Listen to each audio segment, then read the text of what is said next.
বলতে পারেন। আমরা বাইক হবে না।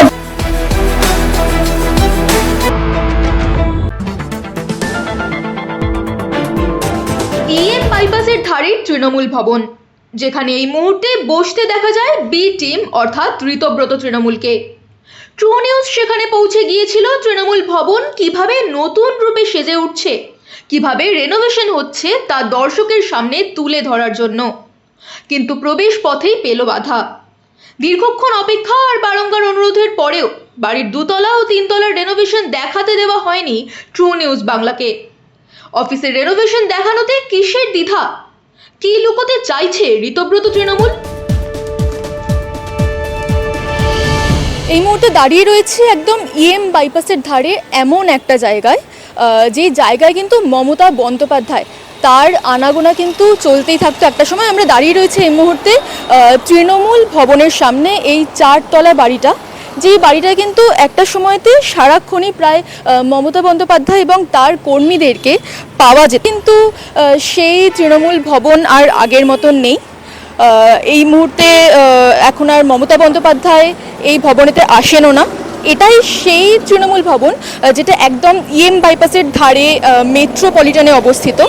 তৃণমূল কংগ্রেসের একটা অস্থায়ী কার্যালয়, যেটা এই বাড়িটার মালিক মনোতোষ সাহা ওরফে মন্টু সাহার দিয়ে ভাড়া নেওয়া হয়েছিল 2022 সালে। তবে আজ কিন্তু সিনারিওটা এখন অনেকটাই বদলে গেছে। ঠিক কিছু মাস আগেও এইখানে এলে একদম এই যে গেটের সামনে কিন্তু একটা বড় ব্যানার দেখা যেত, যেই ব্যানারে কিন্তু থাকতো মমতা বন্দ্যোপাধ্যায়ের ছবি। আজও এখানে একটা বড় ব্যানার আমরা দেখতে পাচ্ছি, কিন্তু সেখানে মমতা বন্দ্যোপাধ্যায়ের ছবি নেই, কিন্তু তৃণমূল কংগ্রেসের প্রতীক সহ অল ইন্ডিয়া তৃণমূল কংগ্রেস লেখা এবং নিচে লেখা চেয়ারপারসন অরূপ রায়।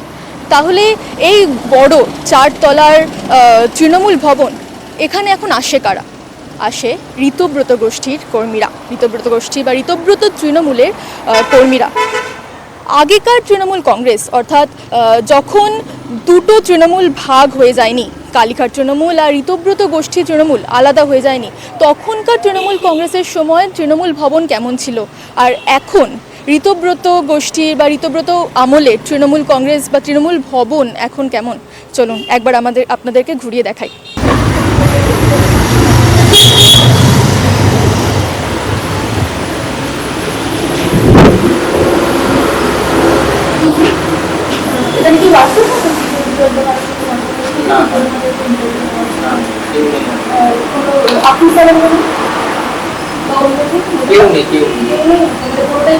কাজ চলছে এখন? বলতে পারেন। কতদিন ধরে কাজ চলছে? আমরা বাইক হবে না, বাইক না, জাস্ট জিজ্ঞেস করছি একটা কতদিন ধরে কাজ চলছে?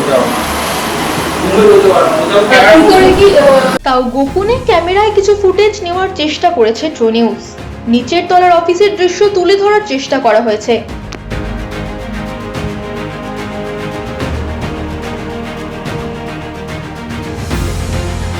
তবে এখন কিন্তু এই তৃণমূল ভবনের, যেটা আপনাদেরকে বললাম এক্ষুনি, খোল নলচেটা অনেকটা বদলেছে। প্রায় পুরো 4 তলার বাড়িটাই এখন সংস্করণ চলছে, রং হচ্ছে নতুন। এমনকি এই যে আমি এখন যেখানটায় দাঁড়িয়ে রয়েছি, এইখানে কিন্তু আগে অর্থাৎ যখন তৃণমূল ভাগ হয়ে যায়নি সেই সময় কিন্তু এখানেই কার্যালয় ছিল, প্রেস মিটও এইখানে হতো, যেমনটা আপনারা এখন দেখতে পাচ্ছেন। এখনও কিন্তু এইখানে কাজ চলছে, বাঁশ দেওয়া রয়েছে, এমনকি আমরা ভিতরে দেখতে পাচ্ছি যে দড়ি থেকে শুরু করে কাঠের টুকরো আরও নানা ছোটোখাটো সামগ্রী পড়ে রয়েছে। অর্থাৎ এখনও কিন্তু এখানে কাজ চলছে, নতুনভাবে সংস্করণ হচ্ছে তৃণমূল ভবনের।